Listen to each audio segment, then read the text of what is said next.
కుంభం వారికి కనుక చూసుకున్నట్లయితే ప్రధానంగా ఇక్కడ ఈ కుంభరాశి వారికి శుక్రకేతువుల యొక్క సంబంధము సప్తమ స్థానంలో ఉంటుంది. మీకు చతుర్థ భాగ్యాధిపతి అవుతున్నాడు శుక్రుడు. మరి చతుర్థ భాగ్యాధిపతి సప్తమంలో శత్రువైనటువంటి శత్రుక్షేత్రంలోకి వెళ్ళి అక్కడ ఉన్నందుకు మీకు కలిగేటువంటి ఫలితాలు ఏమిటి, ఏ దేవత ఆరాధన చేయాలి, ఏ విషయాల పట్ల మీరు జాగ్రత్తగా ఉండాలి అనేటువంటి అంశాలు చెప్తుంది నేనైనప్పటికీ చెప్పిస్తుంది సాక్షాత్ లలిత అమ్మవారిగా భావిస్తూ ఆ లలితాంబిక అమ్మవారి యొక్క అనుగ్రహం మీకు పరిపూర్ణంగా కలగాలి మనస్ఫూర్తిగా కోరుకుంటూ ఇక్కడ ఈ శుక్రకేతువులు సప్తమంలో ఉన్నందుకు మీరు వివాహం విషయంలో వివాహ నిర్ణయాల విషయంలో అస్సలు పనికిరాదు. సాధారణంగానే ఇప్పుడు మీకు ఎన్నో నెలల నుంచి 9-10 నెలల నుంచి రాశిలో రాహు సప్తమంలో కేతు ఉన్నాడు.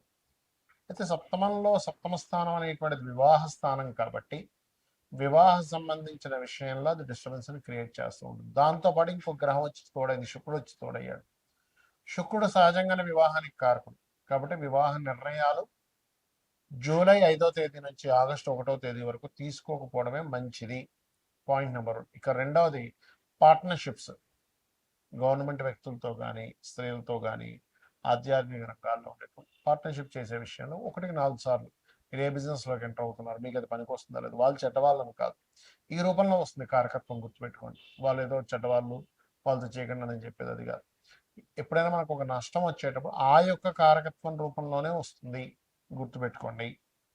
అలాగే ఎడ్యుకేషన్ విషయంలో, అందులోనే ముఖ్యంగా ఫ్యాషన్ రిలేటెడ్ లేకపోతే కొన్ని సాఫ్ట్వేర్స్లో ఇవాళ రేపు ఏఐ వచ్చింది, ఏఐ రిలేటెడ్ ఎడ్యుకేషన్ సంబంధించిన ఏమైనా ఇవాళ రేపు ఆన్లైన్లో చాలా నేర్పిస్తుంది. అందులో కొన్ని ఫ్రాడ్ ఉంటున్నాయి, కొన్ని జెన్యూన్ ఉంటున్నాయి.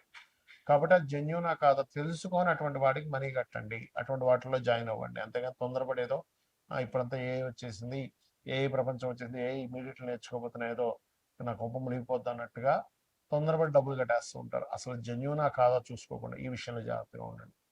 కొన్ని సందర్భాల్లో వివాహం అయినటువంటి వారికి జీవిత భాగస్వామితో తెలియని ఎడబాటు, మిస్అండర్స్టాండింగ్స్ వస్తూ ఉంటాయి. ఈ యొక్క విషయం పట్ల కాస్త మీరు జాగ్రత్త వహించండి, ఇది ప్రధానంగా గుర్తుపెట్టుకోండి. ఇక మీరు నిత్యము చేయవలసినటువంటి దేవత ఆరాధన ఏమిటి అని చెప్పి చూసుకున్నట్లయితే ప్రధానంగా విష్ణు సహస్రనామాలు, సూర్య ఆరాధన, నవగ్రహాలలో శుక్ర కుజ కేతు ఈ 3 గ్రహాల దగ్గర దీపారాధన చేయడము, మరియు రావి చెట్టు కింద ఉన్నటువంటి సర్పాల దగ్గరికి వెళ్ళి అక్కడ ప్రతిష్ఠ చేసిన వాటి మీద పసుపు కుంకుమ గంధం కలిపిన నీటితో అభిషేకం చేసి 11 ప్రదక్షిణాలు చేసుకోండి. అన్ని విధాలా మీకు బాగుంటుంది. ఈ శుక్రకేతువుల యొక్క కలయిక కనుక మీ జన్మజాతకంలో ఎక్కడుంటే అలాంటి ఫలితాలు ఉంటాయి అనేటువంటిది ఉంటుంది. అయితే ఇక్కడ మీరు అర్థం చేసుకోవాల్సింది ఏంటంటే పాయింట్ నెంబర్ 1, శుక్రుడు కేతు క్లోజ్ కంజంక్షన్లో ఉన్నారా, దూరంగా ఉన్నారా అంటే ప్రతి రాశికి 1 నుంచి 30 డిగ్రీలు ఉంటాయి. ఇది ఎక్కడో 30 డిగ్రీల్లో, ఇది ఎక్కడో 1 డిగ్రీలో ఉంటే దాన్ని కంజంక్షన్ అన్నారు, గుర్తుపెట్టుకోండి. దాన్ని మీరు కంజంక్షన్గా తీసుకోవడం లేదు.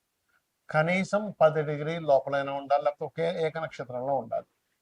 అంటే అలాగా మీకు అశ్విని నక్షత్రం ఉంది ఉదాహరణకి, 13.20 డిగ్రీలు అశ్విని నక్షత్రం ఒకే నక్షత్రంలో ఉన్నా కొంత ఎఫెక్ట్ ఉంటుంది.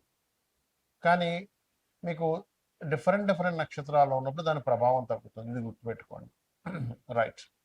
అయితే ఇక్కడ మీకు ఎప్పుడైనా సరే శుక్రకేతులు ఉంది అనగానే వెంటనే వాళ్ళ ధనహీనత వస్తుంది, లేకపోతే వెంటనే వాళ్ళకి వివాహం అవ్వదు, స్పర్మ్ కౌంట్ తక్కువ ఉంటుంది, లేకపోతే స్త్రీలతో గొడవలు అవుతాయి, ఇలా వెంటనే డెసిషన్ తీసుకోకూడదు. ఎందుకు అంటే మీకు శుక్ర మహాదశ కానీ కేతువు యొక్క మహాదశ కానీ జీవితంలో రానప్పుడు, లేనప్పుడు ఆ యొక్క నెగిటివ్ ఫలితాలు రావు, గుర్తుపెట్టుకోండి. ఎప్పుడు జరుగుతుంది అంటే మీరు ఉదాహరణకి అశ్విని భరణి దాటేశారు అంటే కృత్తిక నుంచి స్టార్ట్ అవుతాయి నక్షత్రాలు, మళ్ళీ ఆ నక్షత్రాల్లో పుట్టిన, లేకపోతే మకా పుబ్బ కాకుండా, లేకపోతే మూల పూర్వాషాఢ కాకుండా పుడితే అప్పుడు మీకు అది ఆ దశలు రావాల్సింది. ఎప్పుడో 90 ఏళ్ళకి వస్తుంది. అప్పుడు 90 ఏళ్ళకి 100 ఏళ్ళకి వచ్చేటువంటి ఆ యొక్క మహాదశ వల్ల మీకు పెద్దగా ఎఫెక్ట్ అనేటువంటిది ఉండదు, గుర్తుపెట్టుకోండి. కాబట్టి ఈ ఈ యొక్క విషయం చూసుకోవాలి. సరే, క్లోజ్ కంజంక్షన్లో ఉందండి, మాకు ఆ మహాదశలు కూడా వచ్చాయి, ఏమిటి పరిస్థితి? ఇక్కడ మీకు లగ్నం నుంచి 12 భావాల్లో క్లోజ్ కంజంక్షన్లో ఉంటే ఈ ఫలితం వస్తుంది, ఆ మహాదశ అంతర్దశలు వస్తాయి. లగ్నంలోనే ఉందనుకోండి, అప్పుడు మనిషి ఒక తెలియని ఒక విరక్తి భావంలో అతని లైఫ్ వెళ్తూ ఉంటుంది. అంటే ఏమిటి? పెద్దగా దేని మీద ఇంట్రెస్ట్ లేకపోవడం. ఎందుకంటే శుక్రుడు అంటే భోగాలు, కేతు అంటే కటింగ్. భోగాల మీద పెద్దగా ఆసక్తి లేనటువంటి జీవితాన్ని గడుపుతూ ఉంటాడు. కాకపోతే అతను అదే జీవుడు కనుక లక్ష్మీ గణపతి ఆరాధన, అమ్మవారి యొక్క ఆరాధన కనుక చేస్తూ ఉంటే ఖచ్చితంగా బాగుంటుంది. అవన్నీ కూడా తొలగిపోతాయి. అదేవిధంగా 2వ స్థానంలో ఉంది ఈ కాంబినేషన్, అంటే శుక్రుడు కేతు కలయిక 2లో ఉందనుకోండి, క్లోజ్ కంజంక్షన్లో మీకు ఆ మహాదశలు అంతర్దశలు నడవాలి. అయితే ఇక్కడ మహాదశ ఎప్పుడో ఉన్నా, లేకపోతే మహాదశలు అంతర్దశలు అయిపోయినా కూడా దీని ఫలితం పెద్దగా రాదు. ఉన్నప్పుడు మీకు ధనస్థానంలో ఉంది కాబట్టి ధన విషయంలో ఆ యొక్క పర్టికులర్ ఇయర్స్లో, ఆ యొక్క సమయాల్లో ధనం ఎవరికైనా ఇచ్చేటప్పుడు కానీ తీసుకునేటప్పుడు కానీ చాలా జాగ్రత్తగా ఉండాలి. కుటుంబ సభ్యులలో స్త్రీలతో కొద్దిగా జాగ్రత్తగా వహించాలంటే వాళ్ళతో మాట్లాడేటప్పుడు కానీ ఏదైనా సరే కాస్త ఈ యొక్క విషయాల పట్ల జాగ్రత్త వహించాలి.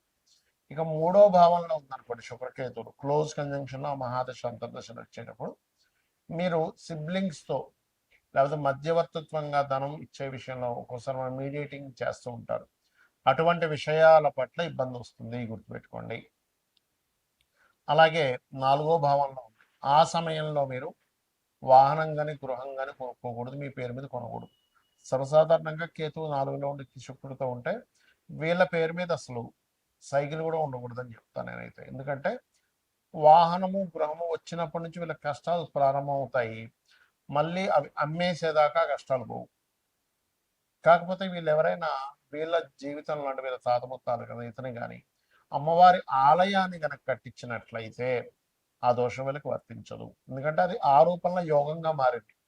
కొన్ని పనులు మనం చేసేటువంటి యోగంగా మారుతాయి, కొన్నిసార్లు దోషంగా మారుతూ ఉంటాయి. పంచమంలో ఉన్నాడు, ఉదాహరణకి ప్రేమ వ్యవహారాల విషయంలో జాగ్రత్తగా ఉండాలి. అంటే లవ్ అఫేర్ వల్లే వీళ్ళ మనసంతా పాడవడం కానీ వీళ్ళ డిస్టర్బెన్సెస్ అవడం కానీ జరుగుతూ ఉంటుంది. షష్టమంలో ఉన్నాడు అనుకోండి, శత్రువు స్త్రీ మూలకంగా శత్రుత్వం ఏర్పడుతూ ఉంటుంది. సర్వసాధారణంగా శుక్రుడు 6లో ఉన్నా స్త్రీ మూలకంగా శత్రువు ఏర్పడుతూ ఉంటుంది. కాకపోతే కేతువుతో ఉన్నప్పుడు మరింత ఎక్కువ ప్రభావం చూపిస్తూ ఉంటుంది. దీన్ని ఒక రకమైన సర్పదోషం కూడా అంటూ ఉంటారు.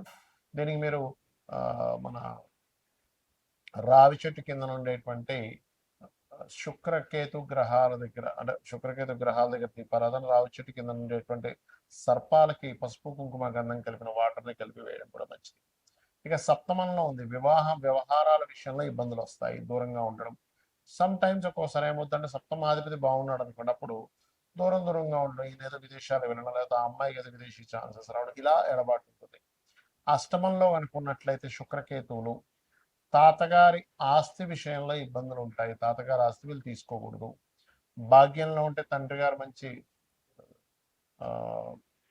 భక్తి మార్గంలో వెళ్ళడం జరుగుతూ ఉంటుంది, లేదా తండ్రి గారితో అప్పుడప్పుడు ఎడబాటు ఉండడం జరుగుతుంది, లేదా తండ్రి గారికి కొన్ని మ్యాటల్ ఇష్యూస్ జరిగి ఉంటాయి, ఇలాంటివి జరుగుతూ ఉంటాయి. దశమంలో ఉంటే చేసే ఉద్యోగంలోనే ఏదైనా శ్రీమూర్తితో ఇబ్బంది రావడము, ఏకాదశంలో ఉంటే కొంత ఫ్యాషన్ రిలేటెడ్ సంబంధించిన వ్యాపారాల వల్ల ఇబ్బంది రావడము, 12వ స్థానంలో ఉంటే తండ్రి గారి ఆస్తి తీసుకోకూడదు. ఇక్కడ అష్టమంలో ఉంటే తాతగారి ఆస్తి, 12లో ఉంటే తండ్రి గారి ఆస్తి విషయంలో దోషం ఉండడం, లేదా ఆగ్నేయ దోషాలు ఉండడం. సర్వసాధారణంగా వాస్తుపరంగా కూడా చూసుకుంటే ఆగ్నేయ సంబంధించిన దోషాలు ఉంటాయి. అయితే ఇది ఎవరికైనా కూడా ఈ కలయిక ఉన్నప్పుడు శుక్రకేతు గ్రహాల దగ్గర దీపారాధన చేయడము, లక్ష్మీ గణపతి ఆరాధన చేయడము చేసినట్లయితే ఖచ్చితంగా ఆ యొక్క దోషం అనేటువంటిది పరిపూర్ణంగా తగ్గుతుంది.